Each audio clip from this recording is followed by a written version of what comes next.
we will broadcast for you the news in English on Radio Free Syria.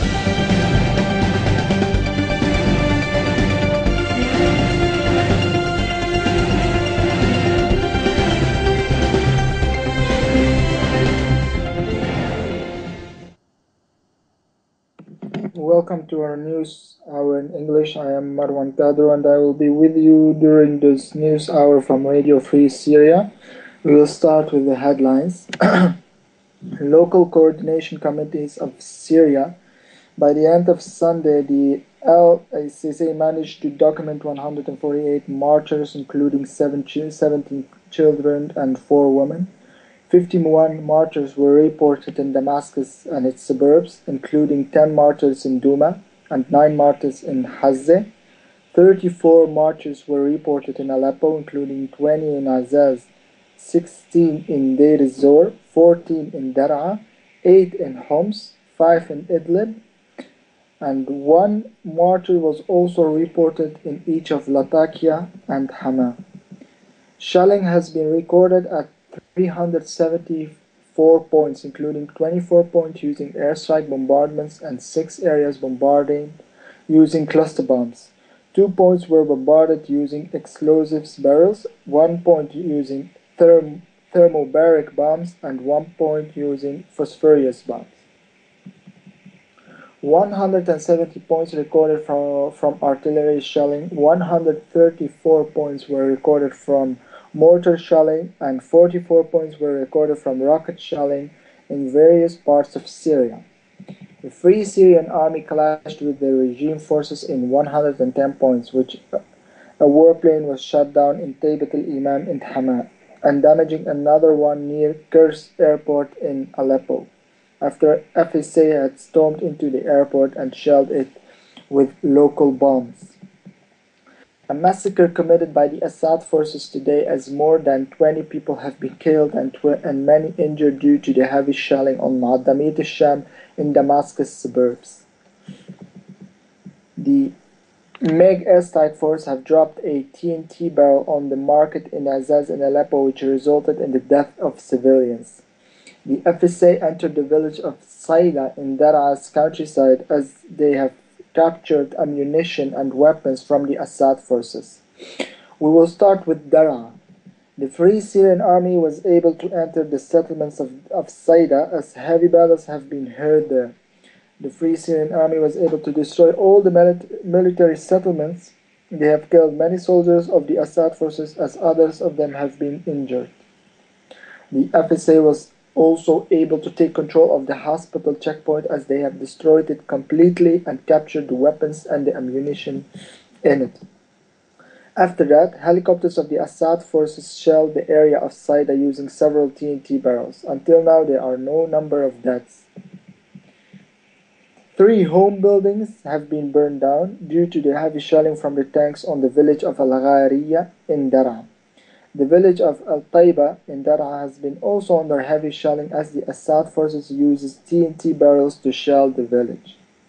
Moving to Aleppo, several explosions have been heard in Aleppo city as heavy shelling from the 80th Brigade didn't stop since yesterday. Meanwhile, the Free Syrian Army is still surrounding the airports of Aleppo as they try to enter it after a long siegement of these military airports. Moreover, heavy battles between the Free Syrian Army and the Assad forces near the military airports of Aleppo, as activists added that there is no motivation or whatsoever for the Assad forces to fight. The long siegement of Minnech, Kouaris and Al-Nairab military airport have made them think about surrendering, as there is no support of other Assad forces to these besieged airports. Meanwhile, heavy battles around the military airport of Minnech, as they were able to destroy a helicopter. Activists added the Free Syrian Army have shelled the airport using tanks and rocket launchers. Moreover, the Free Syrian Army is still shelling Al-Nairab military airport, and they also shelled Jarrah military airport using mortars. To the another side of the story, heavy bombardments on the neighborhood of Al-Izza'a as heavy battles have been heard between the Free Syrian Army and the Assad forces. Several barrels have been dropped on Aleppo, and one of these barrels have hit a market in the city of Azaz in Aleppo's countryside, which resulted in many people killed and others injured. Moving to the capital of Syria, in Damascus, more than 20 marchers and more than 10 people have been injured due to the heavy shelling on the city of Mu'addamit al-Sham in Damascus countryside. The MAG airstrike force have dropped TNT barrels. It's known that the city of Mu'addamit al-Sham is suffering as the humanitarian situation is very bad there.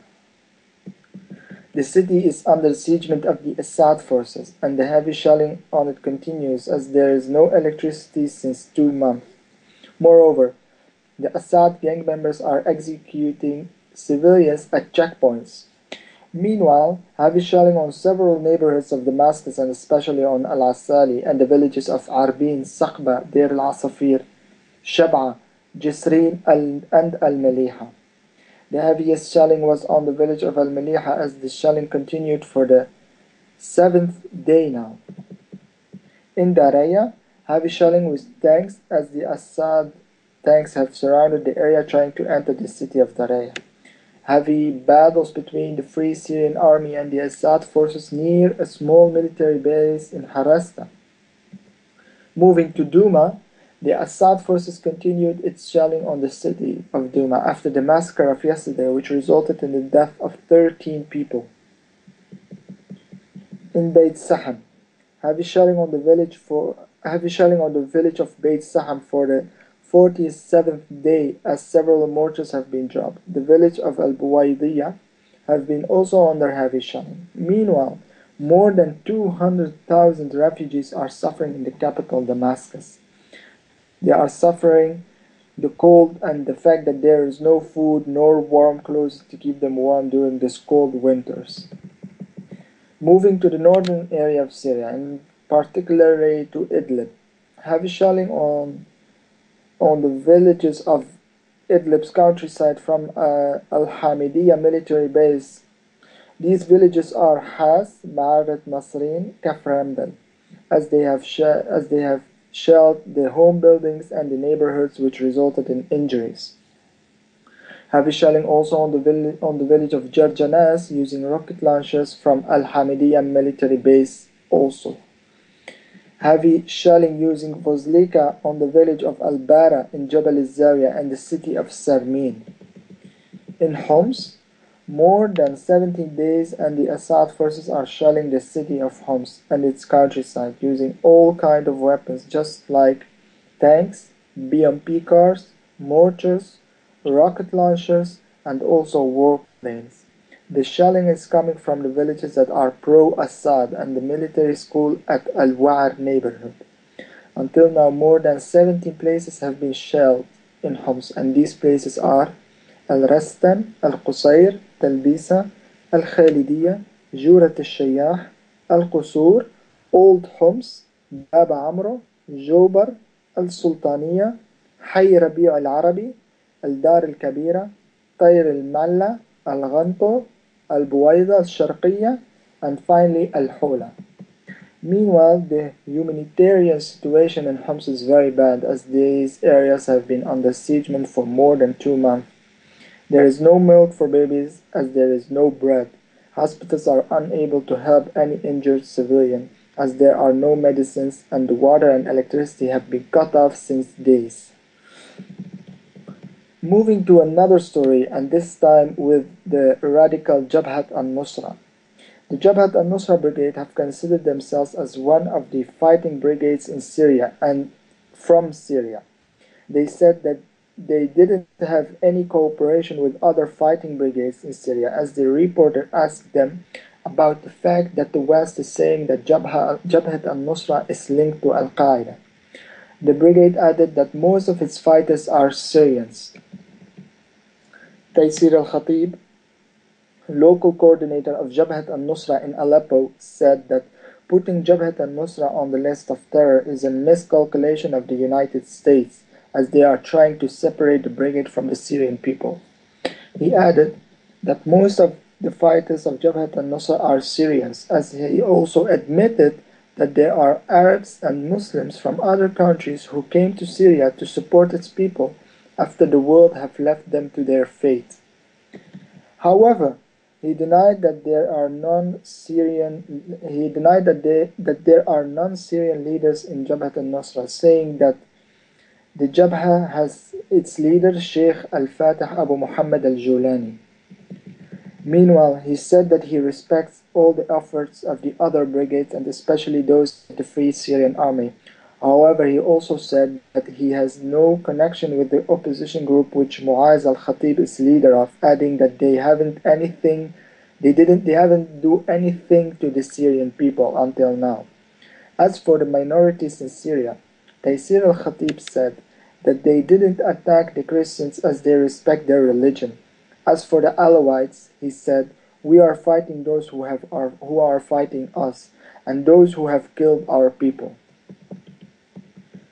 As for dropping the weapons after the fall of the regime, Al-Khatib said, our weapons are before and after the period of Assad under Syrian law, as he added that his military forces will merge with other brigades, among them the Free Syrian Army brigades, to establish this new Syrian army, as he added that they will be the first one who will join the Islamic force. Al-Khatib finally said that they have started to help the people in Syria, as they have reopened several factories in northern Syria. This was it for today. Thank you very much for listening. I am MarwanKADRO from Radio Free Syria, along with me, Executive Manager Islam Al-Idilbi. Please follow us on freesyriaradio.webs.com. You can also reach us through Skype on Syrian42. See you tomorrow. Bye-bye.